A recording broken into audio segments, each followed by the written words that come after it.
Alright, so I received my second blade. I've only purchased 2 weapons off of Wish.com as of now, and this second one came in. Um, and if you don't know by looking at it, this is the Master Sword from Zelda. Goes all the way back to the NES, original Nintendo. And let's talk about this. So I was a little disappointed. I really thought it was gonna be a little brighter than it is. It's a little bit of a dull sword.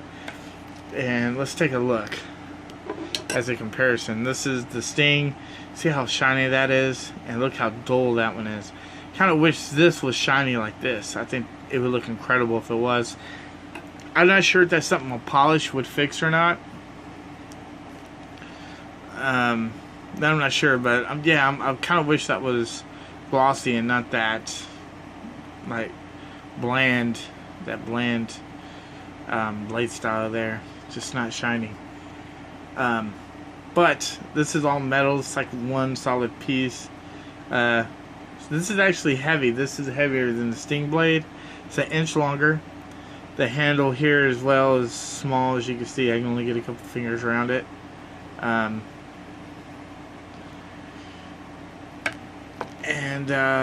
Let's talk about the sheath here.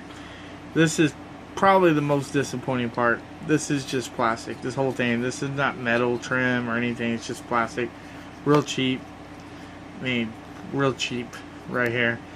And then, of course, this is the box that just shipped in this. So, I think this was actually in a bag. But still, I mean, like you can see, like a collector box. You can forget about having a collector's box on something like this. And we can compare the size to this Sting here, and you can see it's pretty close. I mean, it says it's an inch longer, but it does look like it's a little bit longer than that when you're looking here. It actually looks like maybe like 2 inches longer. So let's talk about the price I paid on this Zelda sword. Well, actually, I got this pulled down a little bit. So there's still a significant difference there. That might be about an inch, maybe a little bit more. But man, I wish that blade was glossy like that Sting. That Sting looks so nice glossed. That just looks so bland. Alright, let's talk about the price. So it actually cost me just a little over $20. Like $20 and some change.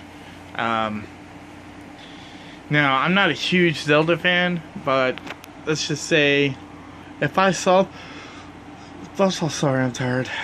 If I saw this, I probably would have passed on it, to be honest with you. I just don't like the look of the blade. I really wish it was glossy and not that bland. But as an individual, I mean, it still is a cool piece, though. You know, if you're a big fan, like if you're a huge fan of Zelda and you love collecting Zelda items and Nintendo, I think this would be pretty neat. This isn't a licensed piece, you know, so just keep that in mind. But it still looked kind of cool on a stand, you know. It still looked cool on a stand. So as a reseller, you know, buying this for $20, I just don't see any money to be made on it, man. I mean, even if you try to sell it at 25, I can just see you having a really hard time. It's going to take that one special person to come by, and they're probably going to try to Jew you down to 20 anyways. So,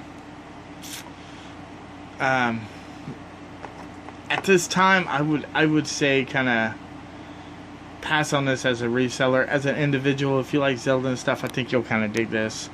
So, but like I said, you can see the difference, how shiny this blade is and how dull this blade is.